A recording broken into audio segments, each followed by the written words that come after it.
सच्ची कहते मान लीजिए, ये केवल कागजों में लिखे हुए शब्द नहीं। प्रभु को तुम्हारे 56 भोग नहीं चाहिए, प्रभु को ये तुम्हारी वस्तुएं नहीं। मानो आज्ञा के अनुसार नहीं चलेंगे, तब तक आपको सुख स्वप्न में भी नहीं हो सकता।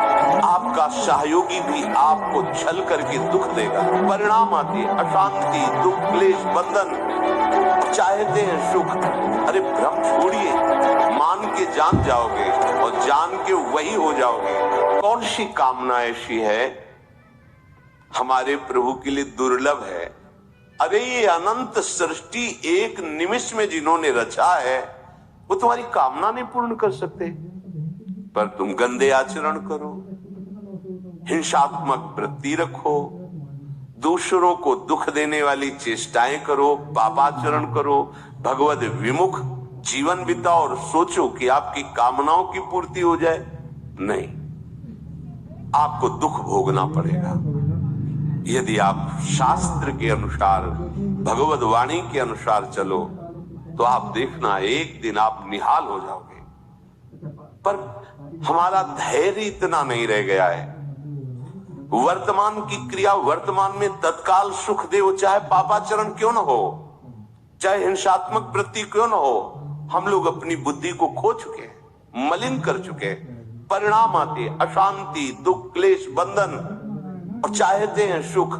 अरे भ्रम छोड़िए, भगवद वाणी का मनन करो और उसे आचरण में उतारो, सुखी हो जाओगे, निहाल हो जाओगे। ये माया की ऐसी चाल है जो आपको फंसाती चली जाएगी। आप जब तक शास्त्र विरुद्ध आचरण करेंगे तो शब्द याद रख लीजिए, आप भयभीत रहेंगे, आपका मन विषाद से, खेद से युक्त रहेगा। आपकी सारी सुख सुविधाएं जो जमा हैं, उनसे आपको बिछुड़ना पड़ेगा, वो नष्ट होंगी। आपका सहयोगी भी आपको छल करके दुख देगा। आपके प्रियजन ऐसी चेष्टा करेंगे कि आप जलोगे, मैंने इनके लिए किया था और ये ही हमारा साथ नहीं दे रहे। मान लीजिए, जब तक आप हरि की शरण में होकर उनकी आज्ञा के अनुसार नहीं चलेंगे, तब तक आपको सुख स्वप्न में भी नहीं हो सकता। प्रार्थना मान लीजिए, ये हमारी दुश्मन की चाल है हमें नष्ट करने की। ये जो अज्ञान रूपी शत्रु है, यही हमें नष्ट कर रहा है। इसलिए भगवद वाणी श्रवण कीजिए। ये केवल कागजों में लिखे हुए शब्द नहीं, वांग्मय स्वरूप भगवान का है। जिन्होंने माना है निहाल हो गए हैं। सच्ची कहते हैं, सच्ची कहते हैं। मान लीजिए, बार बार इसलिए कह रहे हैं कि बस मान लीजिए, तब आप इसका अनुभव करेंगे। मान के जान जाओगे और जान के वही हो जाओगे जो प्रभु हैं। प्रभु हैं, प्रभु का यही महान महिमामय स्वरूप है। जो प्रभु का आश्रय लिया, प्रभु अपने समान बना देते हैं, उसे अपने समान बना देते हैं। अपने समान क्या, प्रभु अपने सेवक के सेवक बन जाते हैं। आवश्यकता केवल प्रभु की बात मानने की है।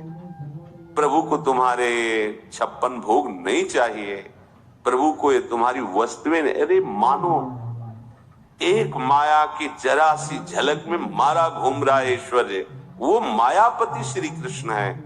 तुम्हारा तोला 2 तोला सोना, ये 56 भोग, ये कपड़ा लत्ता पोशाक, ये प्रभु को चाहिए। अरे इसमें आपका भाव है, दुलार है, बस इस बात को प्रभु देख के प्रसन्न हो रहे हैं। इससे नहीं प्रसन्न हो रहे कि आप बहुत कीमती इत्र लगा रहे हैं, बहुत कीमती।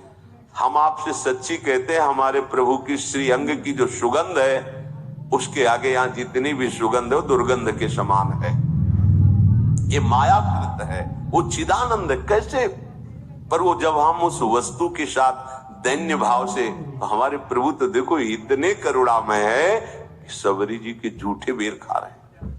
इतने करुणामय है, विदुरानी के हाथ से केले के छिलके खा रहे हैं और वाह वाह कर रहे हैं। इतने करुणामय है, सुदामा जी के तंदुल खा करके लक्ष्मी प्रदान कर रहे हैं। कैसी कैसी महिमा!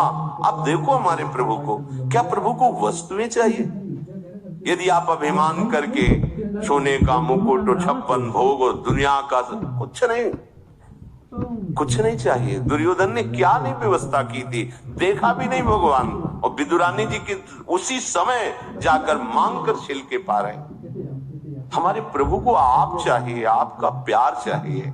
वो प्यार समुद्र है, और आपका प्यार आपके सुख के लिए चाहिए। वो तो सुख समुद्र है, तुम क्या सुख दे दोगे उनको? तुम तो उनकी एक तरंग हो, ऐसी अनंत तरंगे उनकी स्फुरित हो रही उनमें। तुम्हें सुख प्रदान करने के लिए वो केवल तुम्हें चाहते कि तुम उनके हो जाओ। इसीलिए तुमने जो जो अपना माना है, उस अपनेपन को समेटने के लिए कहा जाता है, आप प्रभु की आज्ञा पालन करते हुए अपना सर्वस्व ये मानिए मेरे प्रभु का है, क्योंकि उन्हीं का है। तुमने रचा नहीं है, तुम्हारे सामर्थ्य नहीं कि एक भी वस्तु रच सको। जितनी भी रचना वो सब उन्हीं की माया से रची हुई है। तो आप क्यों नहीं मानते मैं और मेरा ये सब प्रभु का है? ऐसा जीव ही मानोगे, आप आनंद समुद्र में गोते लगाने लगोगे। ज्ञान का मार्ग अत्यंत कठिन है, वही ज्ञान भक्ति से बिल्कुल सहज में आ जाता है, बिल्कुल सहज में आ जाता है। अगर हमारे हृदय में सुख पाने की लालसा है तो हमें महापुरुषों द्वारा जो मार्ग स्थापित किया गया है उसके अनुसार चलना